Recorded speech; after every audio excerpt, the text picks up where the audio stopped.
हो रही है खामेनेई की विदाई। उधर इजरायली रक्षा मंत्री ने दी ईरान को धमकी। नमस्कार, मैं हूं आपके साथ आयुषी गुप्ता। ईरान के पूर्व सर्वोच्च नेता अयतुल्ला अली खामेनेई को 2 दिनों तक सार्वजनिक श्रद्धांजलि देने का कार्यक्रम अब समाप्त हो गया है। आज तेहरान में उनकी भव्य अंतिम यात्रा निकाली जाएगी, जिसमें लाखों लोगों के शामिल होने की संभावना है। ईरानी प्रशासन ने सुरक्षा के कड़े इंतजाम किए हैं। देश भर से बड़ी संख्या में लोग अंतिम विदाई देने के लिए राजधानी पहुंच रहे हैं। इस बीच मिडिल ईस्ट में तनाव कम होने का नाम नहीं ले रहा है। इजरायली सेना ने दक्षिणी लेबनान के नब्तिया इलाके में हवाई हमले किए। यह हमला ऐसे समय में हुआ जब पिछले महीने अमेरिका की मध्यस्थता में इजरायल और लेबनान के बीच संघर्ष समाप्त करने के लिए एक समझौता हुआ था। गाजा में इजरायली ड्रोन का हमला। उधर गाजा पट्टी में भी इजरायली ड्रोन हमलों का सिलसिला जारी रहा। इन हमलों में कम से कम 2 फिलिस्तीनियों की मौत हो गई। गाजा सिटी के अल शिफा अस्पताल के बाहर बड़ी संख्या में फिलिस्तीनियों ने प्रदर्शन किया है। उनका आरोप है कि इजरायल गंभीर रूप से बीमार और घायल मरीजों को इलाज के लिए बाहर भेजने के अपने वादे को पूरा नहीं कर रहा है। वहीं कब्जे वाले वेस्ट बैंक से भी एक दुखद घटना आई है। रामल्ला के पश्चिम में एक इजरायली सेना चौकी पर 4 महीने के एक फिलिस्तीनी बच्चे को अस्पताल ले जाने से रोक दिया गया।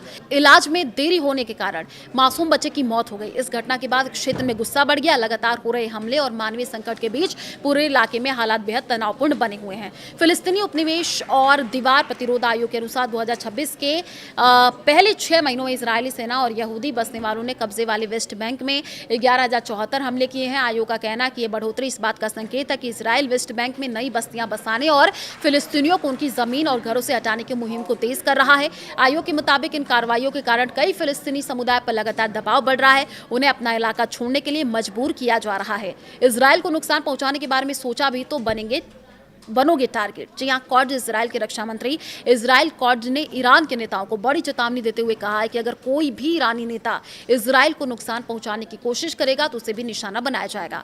इजरायली मीडिया के अनुसार कॉट्ज ने दावा किया कि अयतुल्ला अली खामेनेई इजराइल को नष्ट करने की योजना का नेतृत्व कर रहे थे, इसलिए उन्हें निशाना बनाया गया। उन्होंने कहा कि इजराइल किसी भी खतरे का जवाब देने और अपनी सुरक्षा के लिए हर समय तैयार है। इससे पहले कॉट्ज ने खामेनेई के बेटे और उत्तराधिकारी मुस्तफा खामेनेई को भी निशाने पर होने की बात कही थी।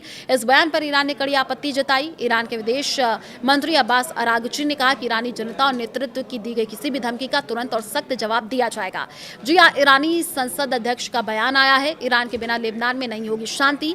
ईरान की संसद के अध्यक्ष और देश के प्रमुख वार्ताकार मोहम्मद बाकर गालिबाफ ने कहा कि ईरान की भूमिका के बिना लेबनान में स्थायी शांति संभव नहीं है। उनका कहना है कि क्षेत्र में स्थिरता बनाए रखने में ईरान की अहम भूमिका है।